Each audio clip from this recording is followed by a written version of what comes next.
संदेश limited purchase a running business from संचार limited for ₹15 lakh. यहाँ भी ध्यान से समझिएगा कि संदेश लिमिटेड ने परचेज किया है एक बिजनेस, और वो बिजनेस किसका है बेटा? संचार लिमिटेड का। कितने रुपए में? 15 लाख में। ये इसे कहते हैं परचेज कंसिडरेशन, कि बिजनेस आपने जितने का परचेज किया। अब ये कहते हैं जो 15 लाख की पेमेंट कैसे होगी? 15 लाख का 10% कैसे देंगे बेटा? और बैलेंस जो अमाउंट बच जाता है वो अमाउंट को हम शेयर्स देंगे। कौन सा शेयर्स? इक्विटी शेयर 100 वाला, वो भी किस पे देंगे? तो ये बेटा पेमेंट्स की एंट्री है। तो ये इन्फॉर्मेशन जो आपको गिवन है वो किस लिए? परचेज के लिए, पेमेंट के लिए। तो अभी एंट्री में हम लोग परचेज की एंट्री पहले करेंगे, पेमेंट्स की। नालायक पेमेंट बोल रहा है। किसके करेंगे? परचेज की। The assets and liabilities consisted of the following. जो हमने बिजनेस खरीदा है उसमें कुछ एसेट्स और लायबिलिटीज हैं, और उसकी बुक वैल्यू, मतलब अगर उसके हिसाब से बैलेंस शीट को जब चेक करें तो ये वाली वैल्यूज बैलेंस शीट में लिखी हुई है, उसके बैलेंस शीट में। किसके बैलेंस शीट में बेटा? संचार में। लेकिन इसे हमने एग्रीड वैल्यू, ये है हमारा जो तय हुआ है कि भाई साहब ये बिल्डिंग जो है 5 की नहीं, हम आपको कितने की लगाएंगे। तो भाई मेरे लिए कितने की पड़ी? तो मैं 6.5 लिखूंगा ना। सामने वाला जितने का मेरे को देगा मैं वो लिखूंगा ना। अब वो कह रहे जी मैंने तो फ्री में लाया था लेकिन मैं आपको 6.5 लाख में दूंगा, तो क्या मैं भी फ्री का लिखूं? मुझे तो 6.5 का पड़ रहा है, मेरे को तो वही लिखना पड़ेगा। तो ये एसेट्स में बुक वैल्यू का कोई यूज नहीं, हमें किसका यूज है सर? जब एक्वायर करेंगे तो उसमें एग्रीड वैल्यू ही लिखेंगे। आप कहानी समझ में आई? थोड़ी थोड़ी सी आई ना लाइक बस थोड़ी सी आई। ठीक है, तो एंट्री तो कर सकते हैं आप। चलो करते हैं, स्टार्ट कर दे।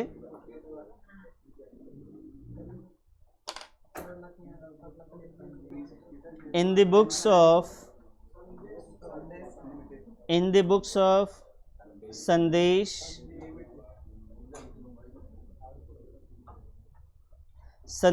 Limited,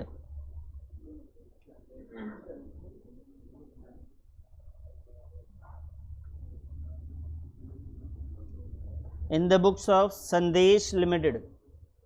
अब सर फॉर्मेट आपने बना लेना है, उसके बाद सारे एसेट्स को एक्वायर करने की एंट्री करनी है। तो अपने पास सबसे पहले जो एसेट्स है बच्चे वो है बिल्डिंग अकाउंट, और साथ साथ में लिखते चलेंगे मेरे। Building account debit. Guruji plant and machinery भी है, तो बेटा लिख तो रहा हूँ, प्लांट एंड मशीनरी अकाउंट। अच्छा जी, उसके बाद सर स्टॉक भी है। लो सर, स्टॉक अकाउंट डेबिट। उसके बाद ट्रेड रिसीवेबल भी है sir, trade receivable account debit. और सर ट्रेड पेबल है, तो यहाँ पे ट्रेड पेबल हमारे लिए लायबिलिटी होती है बेटा। Trade payables account, trade receivables account. अब बच्चे वैल्यू लिखेंगे। बिल्डिंग की वैल्यू है 6,50,000, plant and machinery 2,50,000, stock 5 lakh, trade receivable 2,50,000 और ट्रेड पेबल 2 लाख रुपीस। अभी जिससे अपन ने खरीदा है उसका नाम लिखना है। किससे खरीदा है बेटा? तो हमने खरीदा है संचार लिमिटेड से, और संचार लिमिटेड के बाद जो वैल्यू है वो टोटल है जिससे हमने खरीदा है वो कितने में खरीदा था? 15 लाख में। इस बार भी अपन डेबिट और क्रेडिट चेक कर लेंगे। मैंने आपको रटवाया था, मान लीजिए कि डिफरेंस क्रेडिट में आ जाए कैपिटल रिजर्व, ऊपर आ जाए तो गुडविल। लेकिन रीजन के साथ मैंने आपको ये बताया था कि ये बेटा पेमेंट्स है एक तरीके से। मैं ये संचार लिमिटेड को 15 लाख रुपए दे रहा हूँ और 2 लाख रुपए उसकी लायबिलिटी को पे करने के लिए मैं ही दूंगा। तो इसका मतलब एक तरीके से बिजनेस खरीदने में जो मैं पेमेंट कर रहा हूँ टोटल कितना कर रहा हूँ सर? एक तरीके से मैं 17 लाख की पेमेंट कर रहा हूँ। 17 लाख की मैं पेमेंट कर रहा हूँ और मैंने उससे ये लिए। अब इसको अगर मैं ऐड करता हूँ तो कितना हो रहा है सर? क्या बात कर रहे हो सर? 16.5 हो रहा है। तो मैं पेमेंट कितना कर रहा हूँ सर? तो ये तो यार मैं ज़्यादा कर रहा हूँ। तो मैं ज़्यादा कर रहा हूँ, मैं बेवकूफ़ हूँ क्या? फिर गुडविल के लिए मैंने ज़्यादा पेमेंट किया है। हमने किसके लिए ज़्यादा पेमेंट किया बच्चे? तो ये जो डिफरेंस डेबिट में आ रहा है वो क्या आएगा? गुडविल। समझ गए सर? तो यहाँ लिखेंगे सर गुडविल अकाउंट डेबिट और ये वैल्यू 50,000। Okay sir. परचेज करने की एंट्री हमने कर ली सर। परचेज के बाद अपन क्या करेंगे गुरुजी? पेमेंट की एंट्री करेंगे। तो संचार जो क्रेडिट था अपना, लायबिलिटी था, इसको पेमेंट करना है सर, ये डेबिट हो जाएगा।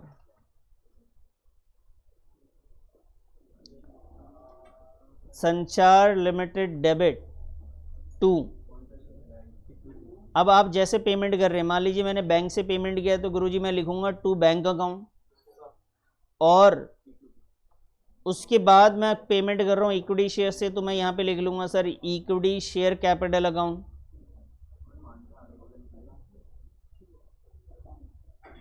बच्चे प्रीमियम पे शेयर्स को इशू किए तो क्या लिखेंगे अपन? लिखेंगे sir securities premium reserve account.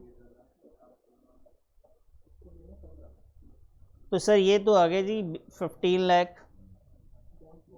Bank में उन्होंने बोला था कि जितना भी वैल्यू है, सर सुन लो ना सर, अरे सर हमारी सुन लो सर प्लीज सर, ये 15 लाख है ना सर, ये 15 लाख का कितना % बैंक से पे करना था? नहीं यकीन हो रहा? अरे देख तो लो, क्वेश्चन में लिखा हुआ है, देखो एक बार। बैंक से पेमेंट जो अपन कर रहे हैं कितना %? 10%। चेक के थ्रू पेमेंट करें 10%। ये 15 लाख का 10% पता है कितना आता है? चलो जी बहुत बढ़िया, इतना तो मालूम है हमें, 1.5 लाख। अब जो बच गए उसके बदले में इक्विटी शेयर और सिक्योरिटीज पे में रिजर्व देना है, लेकिन क्या इन्होंने आपको बताया है कि शेयर्स कितने हैं? अगर नहीं बताए तो निकालना पड़ेगा ना सर। तो उसके लिए अभी इक्विटी शेयर का फेस वैल्यू गिवन है, इन्होंने बोला 100 रुपये का शेयर है। अब प्रीमियम जो है ना बच्चे 20% है। कितना %? कितना? तो 100 का 20% बोले तो 20, 100 का 20%। अभी मुझे यहाँ पे क्या चाहिए बताओ? सिर्फ एक नंबर ऑफ शेयर चाहिए, क्वेश्चन हो जाएगा हमारा। तो सर नंबर ऑफ शेयर निकालते हैं, पहले आप इतना नोट कर लो उसके बाद निकालो। यहां लिखेंगे बेटा नंबर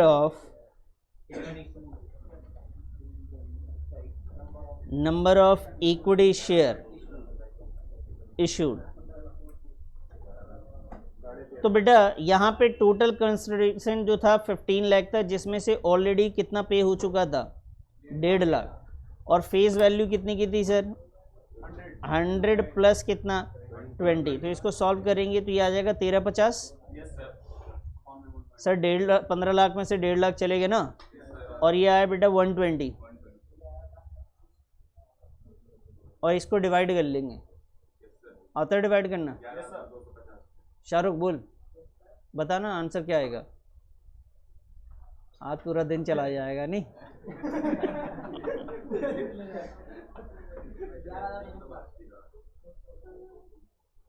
बता बेटा, तेरी जिम्मेदारी है, बता। चलो कम से कम सुनने में तो अच्छे हो तुम। 11,000। तो इधर उधर देखा, किसी से पूछा, किसी का सुना और जवाब दे दिया। वो भी सही, क्या बात है यार लड़के। 11,250, 11,250, 1125,000, 1125। अरे भाई अच्छा 225,000। Thank you sir.